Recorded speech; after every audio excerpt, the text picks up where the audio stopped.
Bienvenue dans ce court résumé d'environ 3 minutes d'une activité que j'ai déjà survolée dans une vidéo déjà postée sur YouTube de 29 minutes et 11 secondes. En amont, avant même d'embarquer sur l'un des navires de la Disney Cruise Line avec cette merveilleuse destination, nous avions choisi nos activités payantes.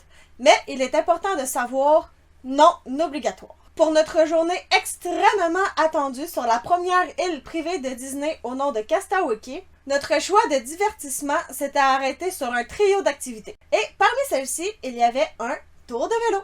A contrario de Lookout Cay, la nouvelle partie d'île privée de Disney depuis mars 2019, Castaway Cay est une île complète avec seul propriétaire, la Walt Disney Company.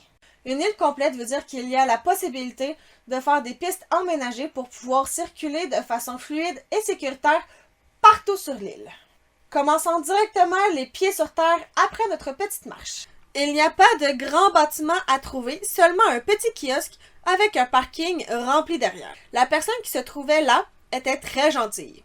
Il nous a fait signer des documents et nous a expliqué tout ce que nous avions besoin de savoir sur cette activité, incluant bien évidemment, grosso modo, le trajet qu'il fallait emprunter.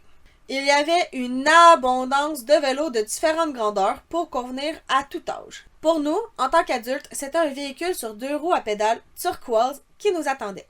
Comme à l'habitude, le service Disney et particulièrement le service de la Disney Cruise Line est assez fantastique. Casque sur la tête, il est temps de prendre la route sur mon magnifique vélo. Je ne vais pas vous mentir, c'était un peu compliqué au début après beaucoup d'années sans en faire. Mais j'ai vite repris le rythme et c'était parti pour une longue balade. Désolée, la vidéo est en accéléré depuis le début, mais je ne peux rien faire parce que les images ont été filmées comme ça. Sur le chemin, il y a quelques décorations une fois de temps en temps et il y a une petite bifurcation avec une grosse tour que l'on peut grimper jusqu'en haut. Pour être complètement honnête, nous n'avions pas complété le tour de l'île avec nos vélos et franchement, je ne suis pas sûre qu'il y ait une fin. Tout ça pour vous dire que rien ne vous oblige à faire une distance précise. Nous avions fait demi-tour au niveau des cabanas privées. Encore une fois, nous avons eu accès à ce divertissement avec l'option du trio d'activités, mais il y a bien évidemment l'option de choisir cette balade en vélo seule, surtout si les 2 autres activités proposées ne vous intéressent pas.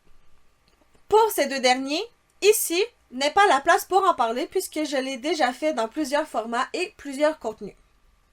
Ce que vous venez de voir n'est que la 3e partie d'une série de 5. Si vous ne voulez pas manquer les prochaines parties, abonne-toi! Si une version plus longue et détaillée t'intéresse, je t'invite à aller en description, un lien t'attend. Oh, et n'oublie pas d'aller voir les 2 premières parties.